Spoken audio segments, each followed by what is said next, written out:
Over 20 years ago, I coined the expression think big, and it's been a part of my life ever since. It's also come true. I became an even bigger success after I said it than I was before. And that's one reason I think it's an important way to think. It obviously works, and that's what I'm going to talk about today.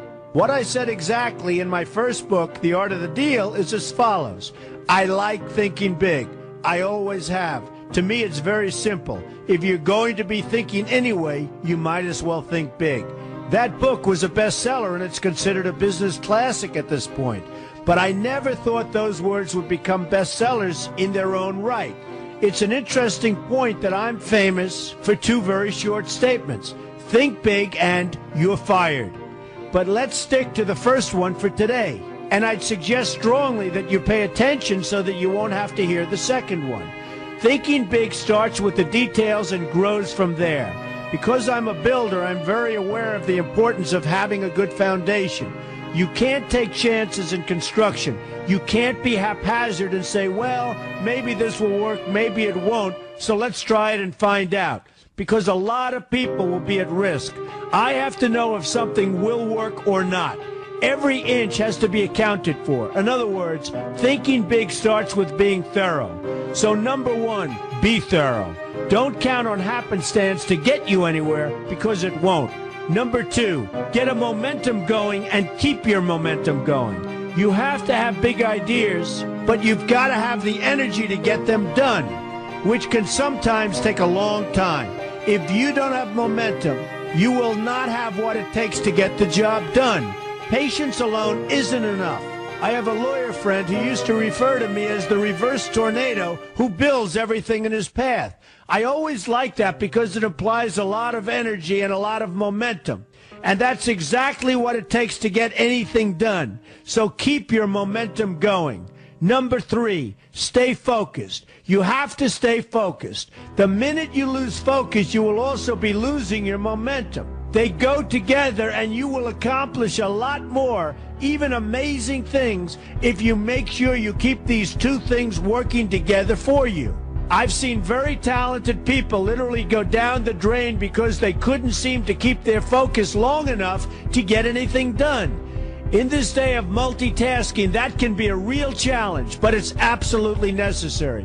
Ask yourself this question: what should I be thinking about right now? That simple question can restore your focus in no time at all. And your answer right now should be listening to Donald Trump. Number four, look at the solution, not the problem. This is very important if you ever want to learn to think big. And here's why. No matter what you do, you're bound to run into problems. It's just part of life, a part of business, a part of anything worth doing. If you let the problems get in your way, they'll become bigger than your idea was to begin with, and you will be a wipeout. No matter how bad things look, keep your focus on the solution, and you will be surprised how things can work out, and work out properly. One way I do this is to ask myself when confronting a possible problem, is this a blip or is this a catastrophe? A catastrophe is something like an earthquake, a tsunami, a war, and so forth, and a blip is everything else. Right away you'll have the right perspective and your equilibrium will be restored. So keep your focus on the solution. Number five, see opportunity for what it is, an opportunity. For example, why are you listening to me today? Curiosity? You like me? You don't like me? You want to learn? You have nothing else to do? You want to hear me tell you you're fired? I hope not. But whatever your reasons might be, they've brought you to a good place to get involved and to learn. And that's an opportunity right there. People think that because I'm rich and famous that I know everything. I know a lot. But one thing I know is that I don't know everything. So I ask myself this question every day. What can I learn today that I didn't know before? And you know what? I learn something new every single day. That's a big reason for my success, and the same thing can apply to you. Take the time to see today as an opportunity, and you'll be surprised by what can come your way. Be open to new ideas, and you will be creating your own opportunities before too long. Number six, know everything you can about what you're doing. That's a good way to cover your bases. Another good way is to read the book Robert Kiyosaki and I have written together, Why We Want You to Be Rich. It's about covering your bases and knowing what's going on. I remember when some guys came in to meet with me about a great idea they had for an atrium for a building on Wall Street. It was a beautiful idea except for one thing. None of them had thought about how the building would be supported around this fabulous atrium. They didn't take into account the steel columns that were necessary to support a 72-story building. A very big and embarrassing oversight that could have been avoided if they'd taken the time to think about what they were doing. Don't let that happen to you. Know what you're doing first. Number 7, be lucky. Remember the old saying, the harder I work, the luckier I get. Well, it happens to be true. It works for me, and I've encountered some pretty big successes. But this goes along with something that's absolutely necessary for great success. Be passionate. You have to love what you're doing if you want to be successful at it.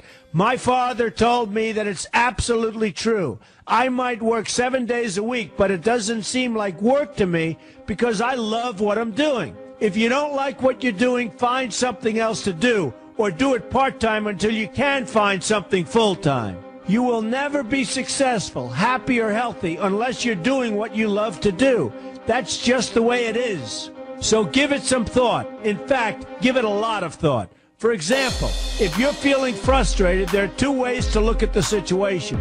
Frustration can mean that maybe you're expecting too much, or it can be an indication that you know you should be, or could be, doing more.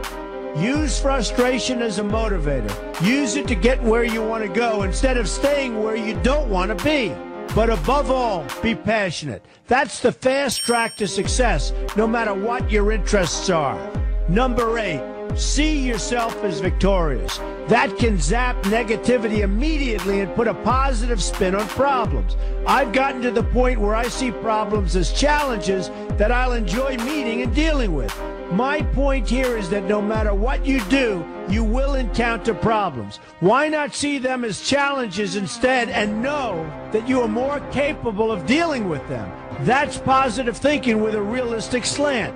When I go into negotiations, I keep an open mind to what may happen.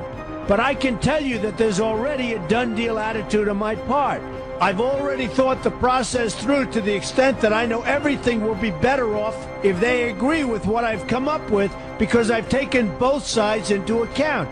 I enter the situation with a victorious attitude, and I've had enough victories to know that this attitude works.